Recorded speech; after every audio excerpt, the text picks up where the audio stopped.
Welcome to the Pittsburgh Dish. I'm your host, Doug Howleman. Is there a special person in your life that's given you that push to go for more?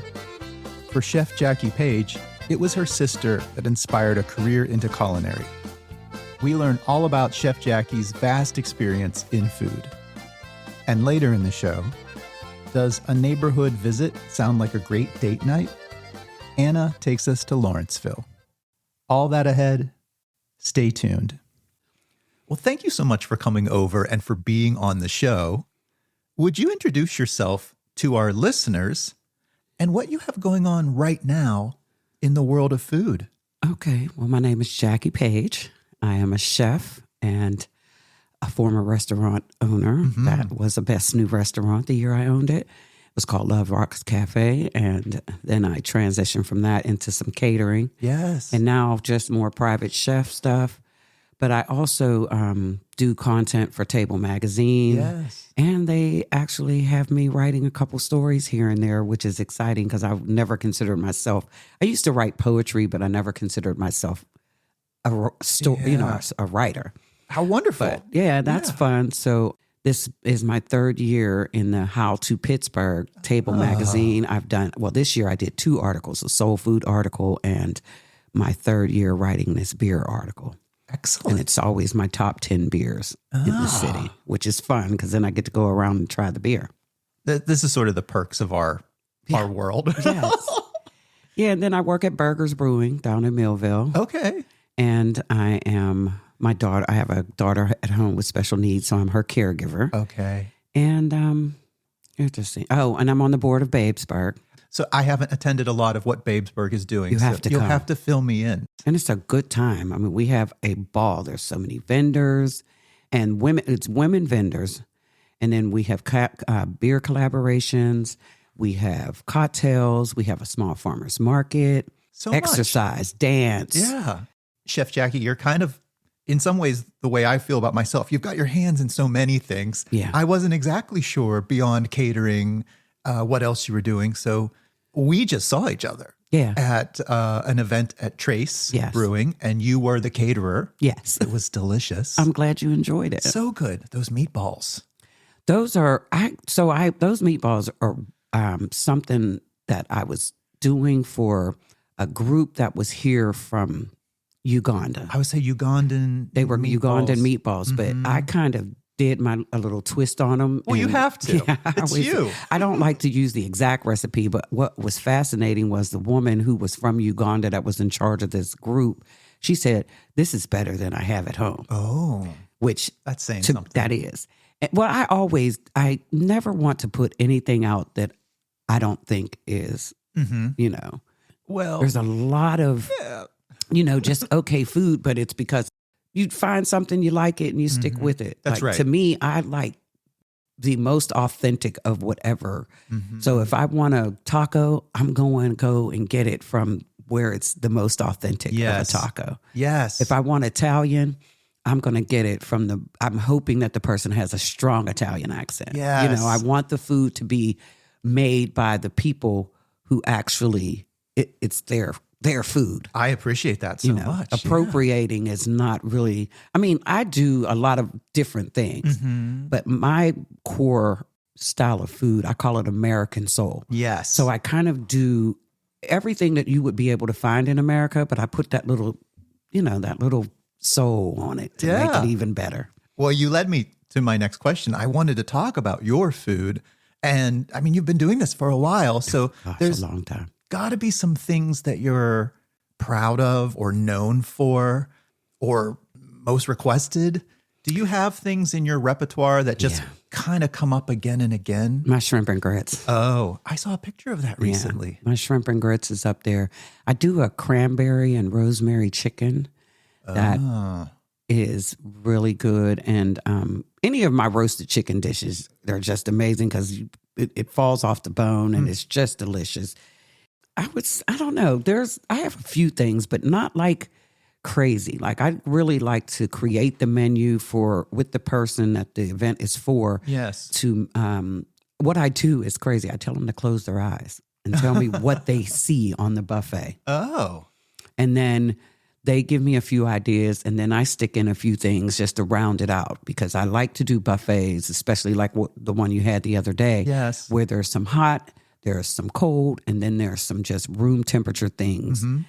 Like with charcuterie, those things right out of the refrigerator aren't how you want to eat them. No. You want the cheese to warm a little, and you want room the temp. meats to get a little bit loose and not, Yeah, not so tight from the fridge. Exactly. Yeah. And it's just like, even like with some beers, people think that the beer always has to be ice cold.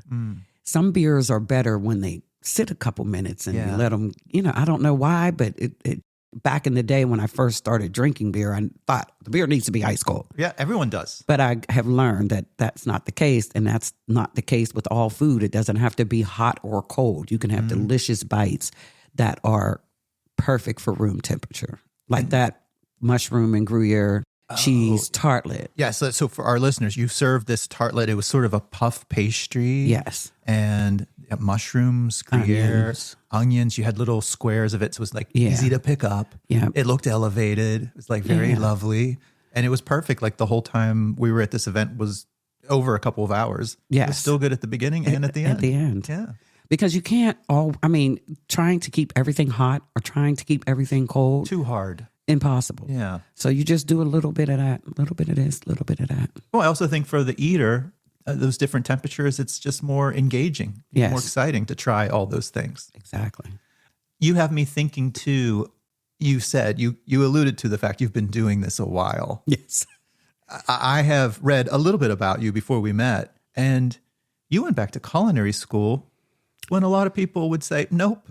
I was 47. I was 45. My goodness. My sister was living in South Carolina, and she moved back to Pittsburgh, and I was just working in restaurants. I've been in restaurants since I was 15. And she said, I don't know why you just don't go back to culinary school. And I said, because I need to work. I can't go to school and pay my bills and take care of my business while I'm in school. She said, well, I will take care of your rent. And you take care of your utilities, and I'll get you through school. Wow. And she did that. And during that time, she was diagnosed with cancer.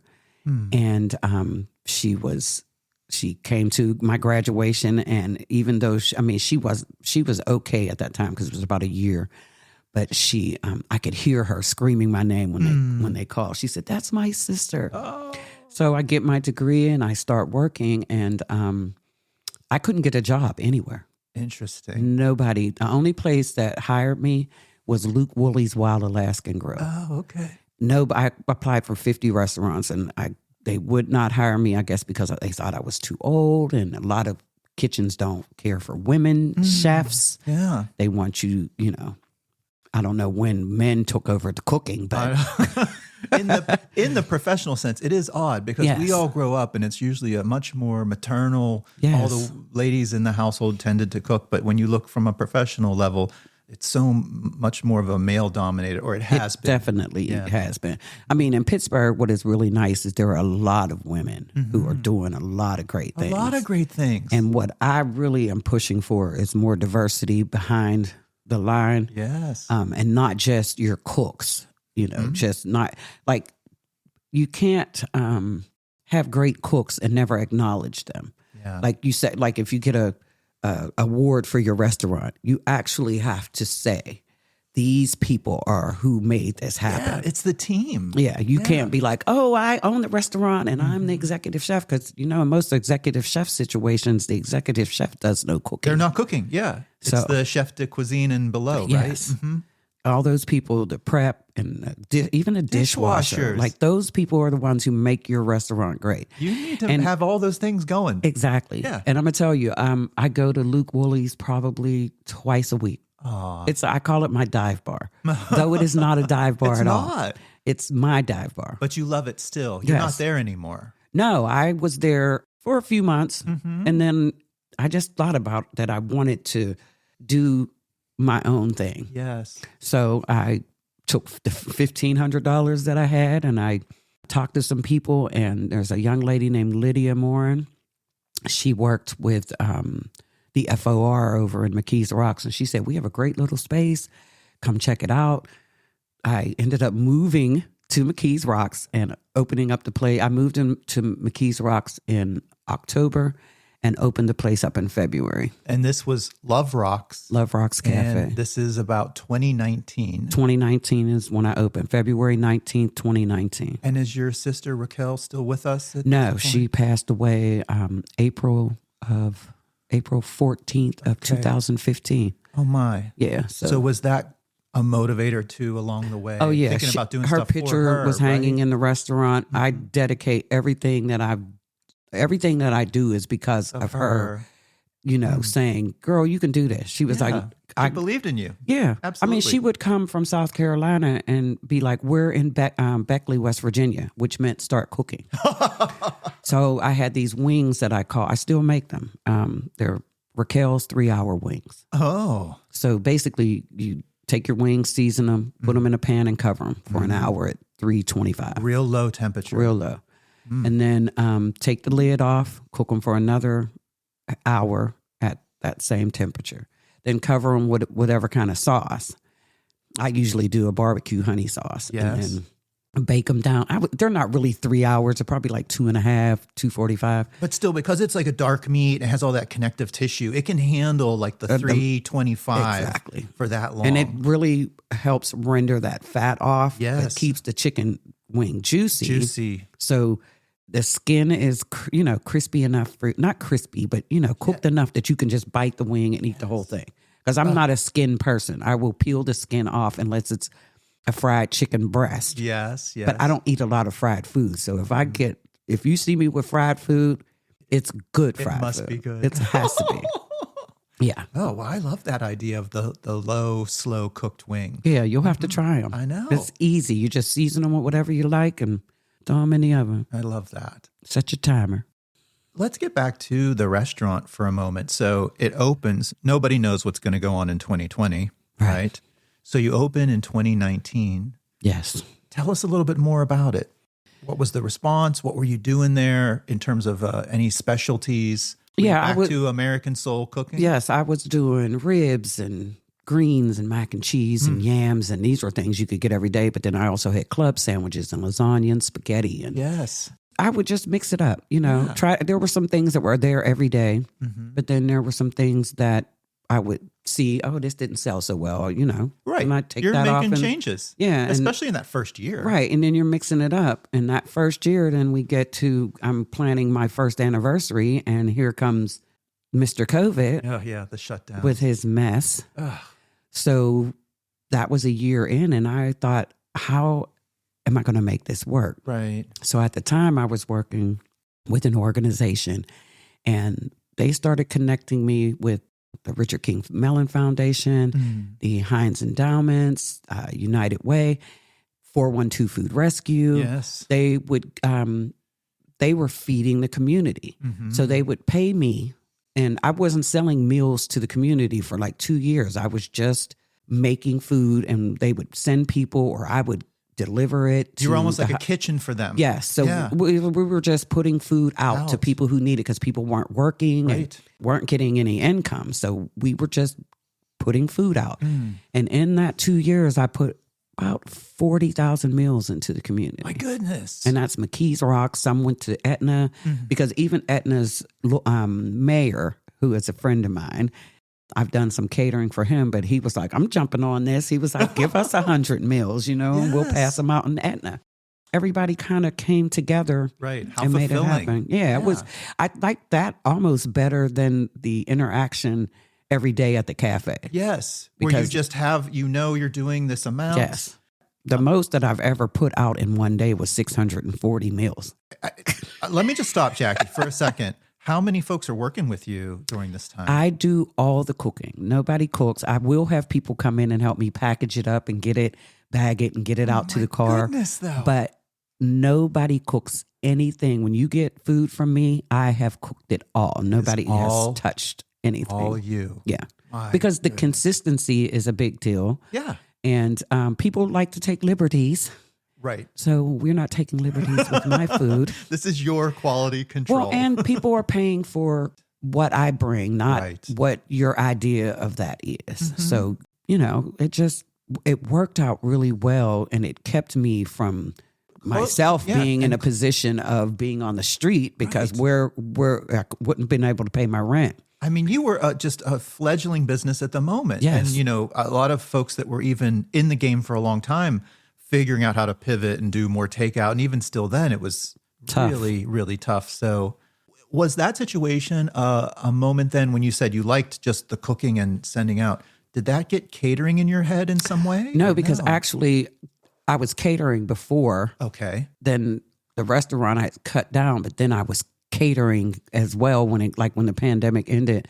I kind of was still catering for people, and then I had the contract in the building, so if they had an event, I would cater that. I mean, my daughter's wedding was in the building, and I catered my daughter's wedding. I gave her away and took care. I mean, you would have thought I was a crazy person, but I did everything for her wedding, and it turned out beautiful. But when I look back on it, I was like, you could have let somebody do something. To yourself? Is this your own self-talk? Yeah, because you could have enjoyed it a little bit more. I'm a bit of a control freak when it comes to the kitchen. What? Yeah, it's probably my worst attribute for other people because I know I get on other people's nerves with how I am when I'm in the kitchen. Well, you know how you want something to be. Yes, right? I do. And then you take command of it. I mean, I think you're doing a smart thing by saying, I'm the one that cooks. Yes. Nobody else cooks. Yes. Hi, this is Chef Jackie Page, and you're listening to The Pittsburgh Dish. What happens after the pandemic? So after the pandemic, I go back to doing regular business and catering. And then the Fettermans, at the time, John Fetterman was the lieutenant governor. Yes. So they took me to New Orleans twice to represent the state. What? In the Great American Seafood Competition. So I went down there twice and did that, which was super exciting because I got to meet chefs from it was lieutenant governors from United States, territories. Yes. So there were chefs from Guam. There were chefs from Puerto Rico. Amazing. So there were never any more than 20. Okay. But it was just a great weekend because we hung out. And what I thought was nice about it is they paid for the airfare, the hotel, and you had to bring your food and stuff or anything. You could ship it. I got my food from Woolies. Yes. And put it all together and shipped it down. And then they had a cold storage truck when we got there. So when I got to New Orleans, I could go and check and make sure that my product was there and good. Wow. And then most everything else I needed, I could get in New Orleans. So I found a beautiful little co-op. And I actually, when I went to New Orleans about a month ago for Barrels on the Bayou. And I wanted to go there because I did a brunch in New Orleans for some friends. And I was like, you know what? You don't have to go to the co-op. You could just get the groceries. Yes, yes. But I love a little shopping store. opportunity. Yeah. And supporting local there. Yeah. Supporting local is so important. I mean, they're fresh vegetables and stuff. I mean, the grocery store is cool, but the stuff that you get at the co-op is more, I don't know what it is, but I guess probably because it's organic and more. Or just closer to the field, from the farm to the field to the store. Because I don't mind there being a little dirt on my food when I get it. You know it's real. If it's waxy, I know it's been through the process. That's right. So, yeah, we don't do that. No. What I've noticed more recently on your Instagram is you do a lot of catering setups at a lot of the different breweries too. Is that right? Yeah. So at one time I was doing like little charcuterie boxes and dropping them off at places and they would sell them. And then Babesburgh is how I end up in the breweries. Okay. Because we do these brunches. Yes. So we have one this Sunday at CoStar. So I figure out a menu and... That's in Etna as well. Yes. Right? Yeah. So I'm going to...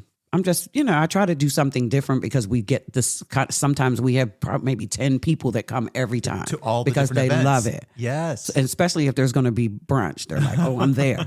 So I tried, like, we had shrimp and grits and potatoes and eggs and breakfast meat and stuff, and then I do pastries and quiche and whatever I can come up with. So this week is going to be breakfast casserole. Okay. So I'll do like potatoes on the bottom and then eggs and veggies and cheese. And all baked together. Just baked together. Delicious. Yeah. I find that even stuff like that can be hot to room temperature and it still serves pretty well. Yeah. Yeah.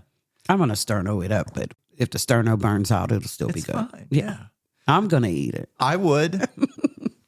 And for Table Magazine, how long have you been working with them now? I'm going to say about 5 years. Wow. Yeah. Amazing. Yeah, it just started off like, could I do some like holiday sides? Yes. And then I put some things together. I bring it. They take pictures and then they take great pictures. They do. They make your food I look copy off really of them as good. much as I can because I've learned so much about how to make the pictures look better. Yes, the styling. Yes. Mm-hmm. Then it just, they kind of were liking it. And so we just continued. Yes. But the writing part just came in kind of organically on the back of that. Okay. Yeah. So how fun. I mean, like that's a whole new thing for you more recently. Yeah. And it's not me. It's like my knees and my hips and my ankles aren't hurting and my back from. So I was a stay-at-home mom because, as I said, I have a daughter with special needs. So there were times where I didn't work. So my retirement is not set up, as good as I need it to be. Mm-hmm. So then I can do these types of jobs that pay me. Yeah. And it builds towards, it helps that. So smart. Yeah. And then that's why I can have 5 jobs right now. Well, you're doing a little bit of all these fun things in different places. Yes. And I'm even brewing beer. Amazing. Yeah. I'm with Pink Boots Society. So I would be considered a brewer because I work in the brew industry and I have been to Point Park's brew school. Okay. I got a scholarship from the Pittsburgh Brewers Council. Okay. I think is what it's called. I don't know. There's so many things. But yeah, so I got that scholarship and it was a 10-week program. You went twice a week and you learned, and then we brewed a beer and people got to taste it. And incredible. So that's what I've been doing. Last week I brewed 2 beers, one with Aslan and one with Low Lev. That was 2 weeks ago. Wow. And one is for Babesburgh and one is for Pink Boots Society's party next Saturday, the 23rd, at Mike's Beer Bar. I don't know if this will come out before those events, but we'll say it anyway. Keep an eye out for Babesburgh events and Pink Boots. Pink Boots. I don't know Pink Boots. Pink Boots Society is basically a group of women who work in the beer industry. Okay. And it's basically a way for us to get more involved and learn more about the industry and to support more women getting into the brew industry. You're breaking all these barriers down the whole time you've been in your career. But I really have been doing what I love. I really don't think of it like barriers. I'm just like, oh, this is what I want to do today. So I'm going to do it. Well, yes, but I think just because you've just gone out and you've done it. Yeah. And some people are intimidated to do those things because of walls they see. Yeah. Mm-hmm. Yeah. I definitely don't let walls keep me. I love that. I mean, as soon as somebody says no to me, I'm like, oh. That's the motivator, right? Yeah, I'm like, you think I can't do this? Well, I'm going to show you that I can. Just thinking about your motivation today, all of this cooking, food, and now the beer and brewing, what was life like growing up in terms of cooking? Was this always a passion from an early age? Were you cooking at an early age? Did you have folks cooking for you and teaching you things? My father was a cook in the Marines, and he could cook. Oh. And my mother was the best cook ever. You know how you go to somebody's house and they put out a whole table full of food and you get a little of that and a little of that. And you're like, oh, that's good. And you go back for something. Mm-hmm. Everything on her table you went back for. Good. And her mother was an excellent cook. So you had both parents. Yes. Who knew how to cook and do it well. Yes. And then grandmothers that cooked. Mm-hmm. So, and my grandmother had 8, my father's 8 siblings. Okay. And my mother is 5. So they cooked. Big families. Every day. Yeah. And we all, strangely enough, both of my families lived in the same neighborhood. So it was a small neighborhood in North Versailles. It's actually the first incorporated Black neighborhood. This is where you grew up? Yes. North Versailles? And it's called Crested Terrace. It's actually the second highest point in Allegheny County. So if you stand at a certain place, not even at the highest point, but you can see downtown and Kennywood and all the way over to wherever. Yeah. But 4th of July, when those fireworks, you see everything. And it's amazing. The best. It's the best. It was the best neighborhood to grow up in because I had my cousins, and everybody was friends. Everybody knew everybody. And it was like there were families. And then those families married into the families. Like my daughter could never date anybody from the neighborhood because she was essentially related to everybody. It was so tight-knit. Very tight-knit. And now it's not the same. There are still people that are original That people from the neighborhood. Yeah. Like my mother's sister lives in my grandmother's house. My cousin lives next door to her. Of course. In our Aunt Pearl's house. Oh. So Aunt Pearl wasn't actually a relative, but she was Aunt like Pearl. family. Yeah. She was Aunt Pearl. Yeah, it was just a great neighborhood to grow up in. So there was always something going on in the neighborhood. We had fairs, and the fire hall was doing things, and it was just always, people were always cooking. Always cooking. Always cooking. What's your first memory of cooking yourself? I'm going to say like just standing next to my mother. Yeah. You know, I remember baking with my grandmother though. So she made a lemon meringue pie that never had a recipe that I can make today without a recipe to taste exactly like hers. Don't ask me how, but it's the best lemon meringue pie you would ever have. Did she just do it from memory? Yeah. Nothing written down? Nothing. Because here's the thing about a lemon meringue pie. You could say, you need a cup of lemon juice, but is the lemons tart? Are they sweeter? Right. You need to know how to taste for You have it. to taste it to know that it's going to be, if it's tart enough, just like the meringue, not over whipping the meringue. Right. Or a humid day. Yes. All those things. I used to love the way her pies looked on the counter because after she would put it in the oven to make the meringue have that little brown on it. That's what my mom then does. it would get that little white, the little circle bubbles of. Yes. The golden little bubbles that run. That was the best. I know that. That's how I know it was the Exactly. perfect pie. Oh, It was so good. so good. I might make a lemon meringue pie this weekend. Oh, well, I hope I inspired you. No, I'm gonna call you. You have to come by and get a piece. Okay. We'll make it happen. Absolutely. So from there, food was in your blood. And then you just said you had worked in restaurants so much of your life. First place I ever worked was a hot dog shop. Wow. Yeah, it actually was. It was like called the Original Hot Dog, and it was on Route 30, where now would be where McDonald's is, where Okay. McDonald's is not anymore because they closed it. But up there by Walmart in that Great Valley Shopping Center area, and I worked Nigro's, which was one of the big Italian restaurants. I worked there for years. Went from just being a server to being the main banquet person for like when people would come in and have funerals or whatever. I would take care of it. I'd work 2 days a week and make the money I was making in 5. So I was like, yeah, let's do this over here. But you had all this experience, but it was finally your sister kind of pushing you at age like 45. Yeah. You're like, you need to go and just take this all seriously. Yeah. And I thought And when here I you got are. there with all these young kids, but then I got to some of the classes and saw that there were people older than me.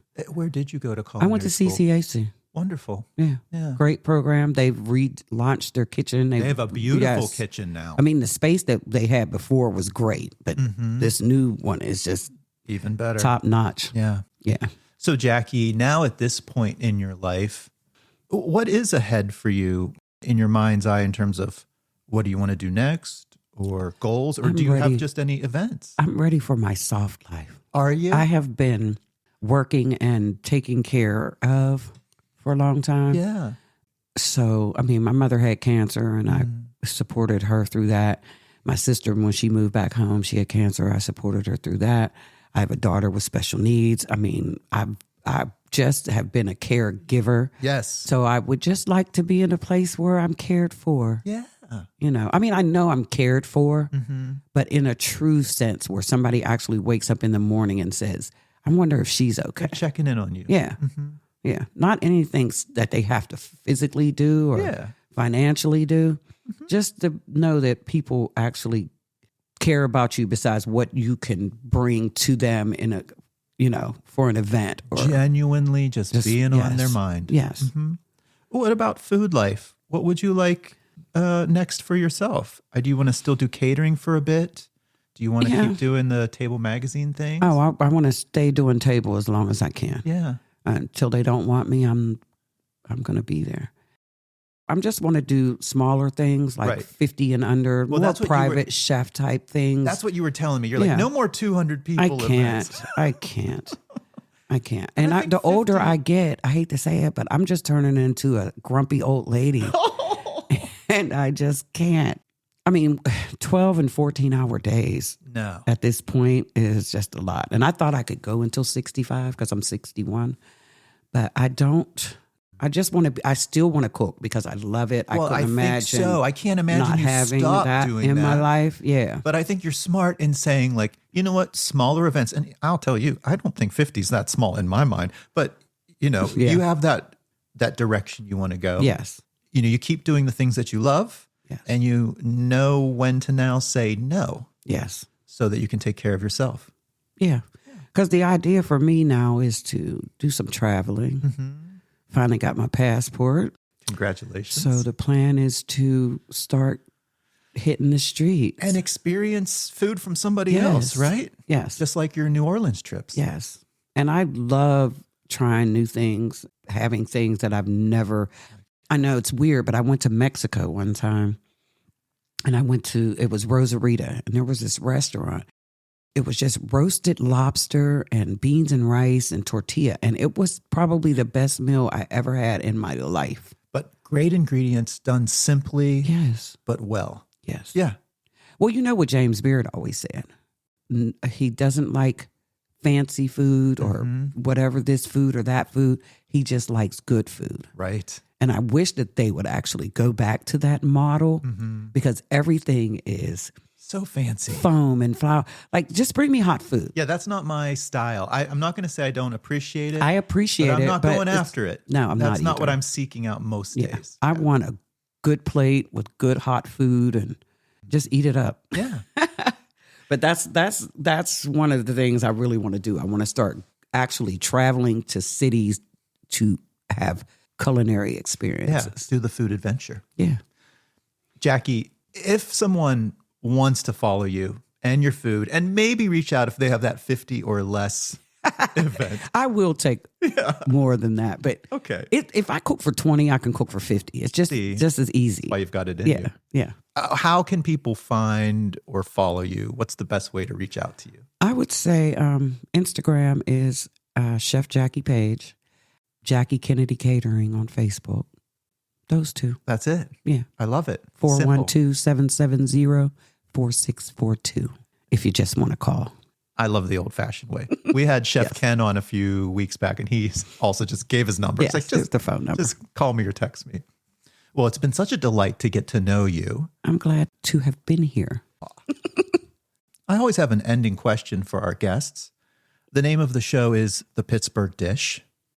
What's the best dish you've had to eat this past week? Oh, it would be the red snapper from Luke Woolley's Alaskan Grill. I love it. And then he threw was a right fried away. soft shell crab in there with it. Ooh. Oh, God. It's just so good. Had your name on it. Yeah.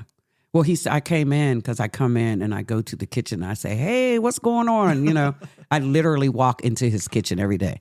He's like telling me, you know, what's going on, what they got good. I said, what's the specials? You know, even though there's a sign outside and a menu that I never get a menu. They never give me a menu because just have to talk to them. I know what I'm going to eat most of the time.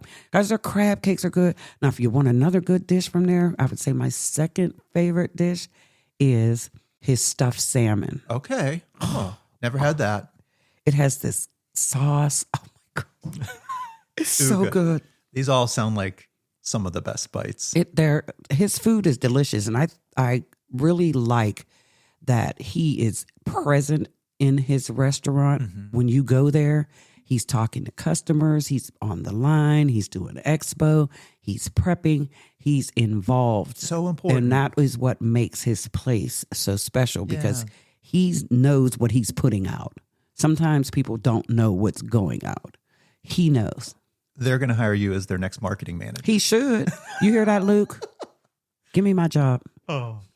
Chef Jackie Page, it has been such a privilege to talk with you today. Oh, thank you. Thank you so much for coming over, and thanks for being on the Pittsburgh Dish. I am honored to be here. Up next, does a multi-stop neighborhood visit sound like the perfect date? Anna thinks so. Let's have a listen. We're joined today with Anna Anthony of Anna Eats PGH. Hey. Hi, Anna. Anna, I've noticed a few of your reels actually give more than just like a recommendation sometimes. You kind of give us like a day trip or a date night. That's like my favorite reel to create. Yeah. 'Cause it's more than just one place. It's like a whole experience. And I think that people really love that. I think that people are always about the experience. Yeah. And if I am going to travel to a neighborhood that's not my own, I want to hit up a couple different places. Of course. Do you have one recently that's sort of like a fun, easy breezy? It could be a date night or just a fun day. Yeah, Jordan and I had a really great date night. This was a couple months back. And we went to Lawrenceville. Okay. And we tried Pizza Lupo for the first time, which was really, really wonderful. We loved it. I've heard great things about it. It's really good. If you haven't been there yet, it's definitely a place that you should try. We went to Pizza Lupo. We ate pizza in our car. Of course, because it is a takeout kind of place. It is takeout. And I feel like pizza is best like on the spot, right out of the oven. It's true. To the point where I even come home and I have to put it in the air fryer, even if I just got it, you know? So we ate it on the spot in their parking lot. What did you get? Well, let me look at my post because it's on here. We got the 10th Warder pizza. The 10th Warder. The 10th Warder. And let me look at my video and see what's on that. Hold on. I'll show you a photo. Anna's showing me a picture and it really looks like it's like ricotta, I think hot honey, basil. Yeah. It's like pretty simple. It looks like a margarita from a quick look, but with a little hot honey drizzle. I love a pizza with hot honey. If you have hot honey pizza on your menu, I'm ordering it. Takes it to the next level. I love like sweet and salty combinations always. That's just always what I'm craving. You have mentioned you have a little bit of a sweet tooth. I have a very, very horrible sweet tooth. Well, that takes me to my next question then. Did you do anything for dessert? Did you go anywhere else? We can't do dinner without a sweet treat around here. Like anytime I have something savory, the sweet treat monster in my brain is like, hello. We have to balance we have to balance this out. Yeah. We went to Millie's, a classic ice cream shop. It's a little bit of a drive from Pizza Lupo, so definitely if you're in cold weather, take your car. Yeah, if it's warm, you could walk it, but it's still kind of far. It is a little bit far, but worth it. I love their ice cream. Their s'mores ice cream is my favorite. It's there year round. That's so good. Just so good. It's like a nice, I don't know if it's a marshmallow or vanilla base. I believe it's marshmallow. But I love like the pieces of chocolate in there. It's just like yum. And they're such a great local company. Yes. I actually met Chad, the owner of Millie's, and got a tour of their plants. Cool. Yeah, it was really cool. And like they're using local dairy and, you know, just a great operation overall. I've always loved me some Millie's. So good. All right. Pizza and ice cream. I can take that as a date night anytime, any day of the year. Heck yeah. Anna, thank you so much. Thank you for having me. You can follow Anna on Instagram at Anna Eats PGH. If you enjoyed the show, we would love for you to become a monthly monetary supporter. Just click the link at the bottom of this show's description or visit our website at pittsburghdish.com and tap the support button. And if you want to follow my own food adventures, you can find me on social media at Doug Cooking. That's our show for this week. Thanks again to all of our guests and contributors, and to Kevin Selecki of Carnegie Accordion Company for providing the music to our show. We'll be back again next week with another fresh episode. Stay tuned.